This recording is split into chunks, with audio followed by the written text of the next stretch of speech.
Yang saya hormati pengurus Masjid Al-Firdaus, tokoh-tokoh masyarakat, orang tua saya, bapak ibu, kaum muslimin dan muslimat, sidang solat zuhur, semoga kita semua insya-Allah senantiasa mendapatkan rahmat ampunan Allah Subhanahu wa taala.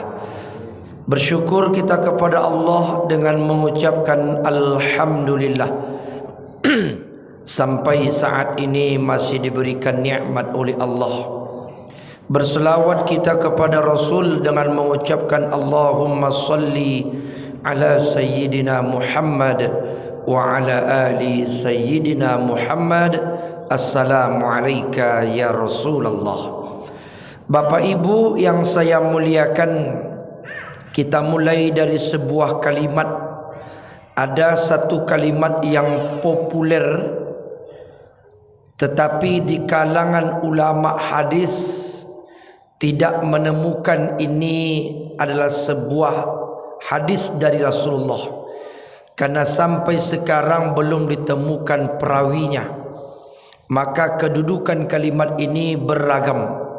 Ada yang mengatakan kalimat ini adalah dhaif, hadis dhaif, ada yang mengatakan maudhu', ada juga yang mengatakan ini syair Arab. Kalimat itu adalah i'mal lidunyaka ka'annaka tamutu ta'isu abada wa'mal li akhiratika ka'annaka tamutu ghada. Beramallah untuk duniamu seolah-olah engkau hidup selama-lamanya, dan beramallah untuk akhiratmu seolah-olah engkau mati besok pagi. Sampai-sampai banyak buku menyalin kalimat ini. Ada juga di masjid kaligrafinya ditulis dengan kalimat itu. Tapi bapak ibu, terlepas itu dhaif, maudhu' atau syair Arab yang tidak jelas dari mana sumbernya, Imam Sya'rawi berkomentar.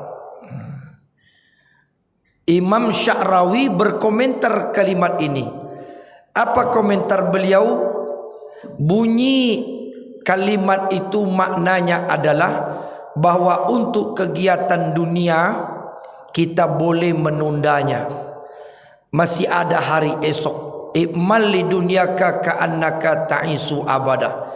Makna hidup selama-lamanya adalah urusan-urusan dunia tak selesai hari ini, bisa ditunda besok. Masih ada harapan untuk dikerjakan besok. Itu urusan dunia.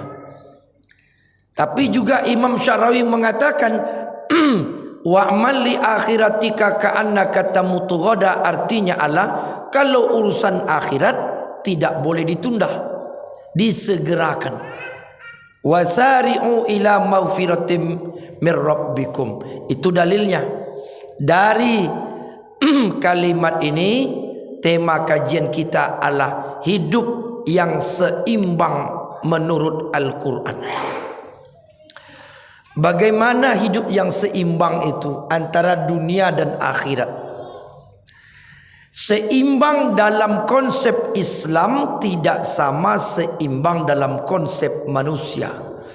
Kalau konsep manusia mengatakan seimbang itu adalah sama berat.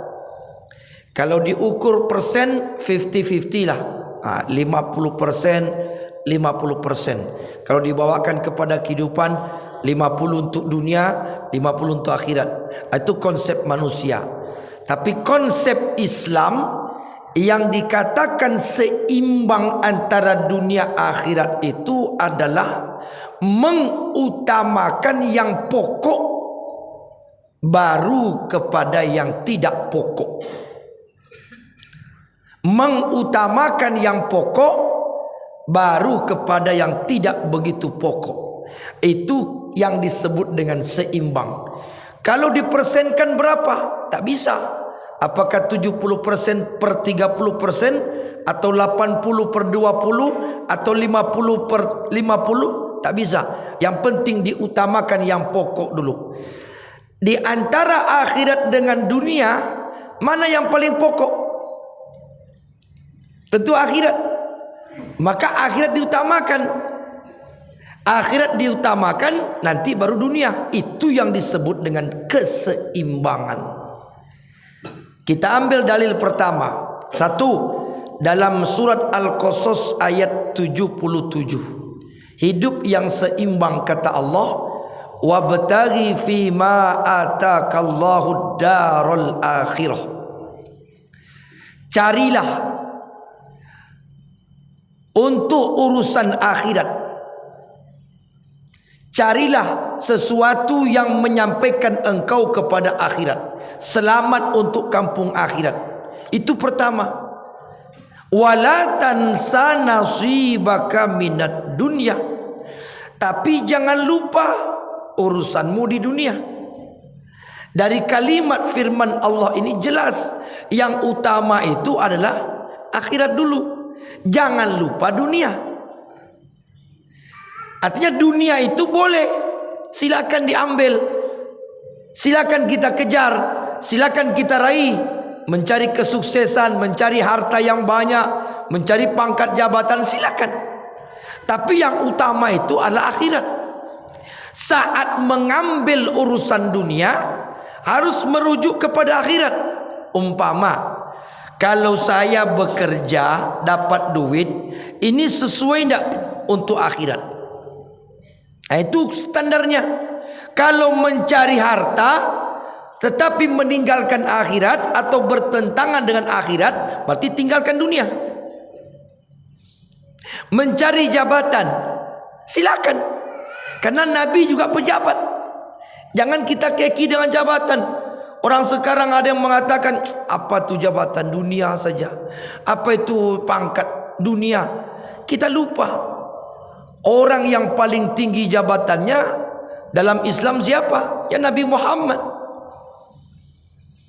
Nabi Muhammad itu jadi presiden, pernah jadi panglima perang, jadi pengusaha, lengkap. Pernah jadi peternak, pernah jadi petani, pernah jadi pedagang, lengkap Nabi Muhammad. Berpolitik, mengatur strategi perang, mengatur negara, membuat negara. Nabi Muhammad itu membuat negara loh Bapak Ibu. Adanya negara Saudi sekarang itu karena Nabi Muhammad. Andaikan tidak ada Nabi Muhammad, belum tentu ada negara Saudi Arabia. Belum tentu ada. Karena Nabi diutus oleh Allah di tempat yang tidak ada pemimpin. Timbul pertanyaan, beberapa waktu yang lalu pernah orang bertanya, kenapa Nabi Muhammad itu diutus oleh Allah bukan di Mesir? Kenapa bukan di Irak? Kenapa bukan di Kairo, di Palestina, atau di Amerika sekalipun, atau di Indonesia? Kenapa mesti di Mekah? Di Mesir sudah ada pemimpin. Di Palestina sudah ada pemimpin. Di Irak sudah ada pemimpin. Di Damaskus sudah ada pemimpin. Yang belum ada pemimpin itu di Mekah. Di Mekah tidak ada pemimpin. Siapa yang jadi pemimpin di zaman jahiliyah? Tidak ada. Yang ada zaman dulu itu adalah pimpinan kabilah. Kabilah itu bahasa kitanya kepala suku. Suku ini kepalanya, suku Quraisy ini kepalanya, suku Khazraj ini kepalanya, suku Aus ini kepalanya. Tapi pemimpin tidak ada. Yang jadi pemimpin Mekah tidak ada. Yang memimpin Madinah tidak ada. Maka Allah utuslah Nabi Muhammad untuk menjadi pemimpin. Punya jabatan, punya pangkat, itu apa namanya? Dunia. Silakan. Selama kepemimpinan itu tak bertentangan dengan akhirat. Itu yang harus kita benahi. Menjadi pemimpin kebanyakan melanggar syariat Allah. Ini yang tidak boleh. Berarti dia mengutamakan dunia, meninggalkan akhirat. Yang diperintah oleh Allah adalah wabtaghi fima atakallahu darul akhirah wala tansa nasibaka minad dunya. Cari akhiratmu sebanyak-banyaknya, jangan lupa. Jangan lupa itu artinya apa? Ia terbawa saja. Yang kedua atau yang kesekian kalinya, itu dalil pertama. Keseimbangan dalam konsep Islam adalah akhirat yang lebih utama, baru dunia. Yang kedua, kita buka dalam Al-Quran yang lain, walal akhiratu khairul laka minal ula walal akhiratu khairu wa abqa. Akhirat itu lebih utama daripada abqa. Apa abqa itu? Abqa itu baka. Baka itu dunia sebentar. Akhirat itu lebih baik daripada dunia. Maka keseimbangan itu akhirat diutamakan. Kalau tidak kita mengutamakan akhirat, maka hidup kita tidak balance, tidak seimbang. Kalau tidak seimbang, celaka hidup kita. Yang ketiga, doa yang kita baca setiap saat ada dalam Al-Quran. Rabbana atina fid dunya hasanah wa fil akhirati hasanah wa qina azabannar. Apa yang kita minta pada Allah? 3. Pertama, kebahagiaan dunia. Yang kedua, kebahagiaan akhirat. Yang ketiga, terbebas dari azab neraka. Akhirat 2, dunia 1. Kebahagiaan dunia 1, kebahagiaan akhirat 1. Terhindar dari api neraka 1. 2 untuk akhirat, 1 untuk dunia.